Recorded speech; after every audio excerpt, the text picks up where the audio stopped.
Once upon a time, there was a happy little city. Well, not exactly happy. Let's say the people were sort of satisfied. After all, the little city had jobs, even if they weren't the greatest jobs. Hey, fill her up! And they had culture. Well, actually they had Al's Cafe, but Al did have some paint-by-number artwork on the walls. Oh, and they had beauty. Well, to be more precise, someone had planted a few flowers on the edge of some land where they were going to build a park, but they never quite got around to building it. So that's why the people were only sort of satisfied. Then one day someone said, "I wish we had some better jobs." So they had a town meeting and developed a plan. Everyone would chip in, and they would pay a big company to move to the little city. And guess what? A big company came. And suddenly there were better jobs and new families in town. But when the money ran out, the big company said, "Our workers aren't happy. There's nothing to do here, and besides, except for a few scraggly flowers, it's kind of an ugly little place." So the big company left, and the little city was right back where it started. Then someone said, "We do need more to do here." So they had a town meeting and developed a plan. They collected some more money, and they built a theater, and a stadium, and an art gallery with real art. Not paint-by-number art, mind you, but the real thing. But because there weren't enough good jobs, nobody could afford tickets to the theater or the stadium, and they closed down. And nobody could afford to buy any art. So all the artists got on a bus and moved to a commune in Nevada. And the little city was right back where it started. Then someone said, "You know, this is kind of an ugly little city. Whatever happened to that park we were going to build?" So they had a town meeting and developed a plan. They took up a collection, and that was hard since there wasn't much money left, but they finally collected enough to build a beautiful park. But the park was so far out on the edge of town that no one could get there without driving, so nobody went. And after a while, the beautiful park fell into disuse, and the little city was right back where it started. Then, a very interesting thing happened.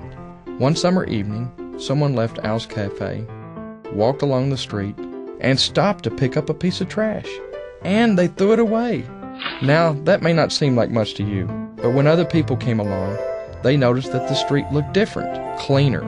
And because the street was cleaner, it made the other pieces of trash look out of place. So almost without a second thought, everyone began to pick up the trash. And when the trash was gone, the broken windows seemed out of place, so they fixed them. Even Al noticed how clean and nice the street had become. So he put some flower boxes outside his cafe, and some tables, and chairs. And people sat at the tables, and talked about how nice things looked. And they said, "If Al's street can look this good, maybe our other neighborhoods could too." So some people started neighborhood associations to clean things up. And some people started gardening clubs to make things beautiful. And they managed to collect just a little bit of money, and they built wide sidewalks and bike and running trails. And they put small parks right in the neighborhoods where people could actually use them. And they started to connect everything together, so people didn't always have to drive to get from place to place. And with more people walking and hanging out at Al's, he expanded.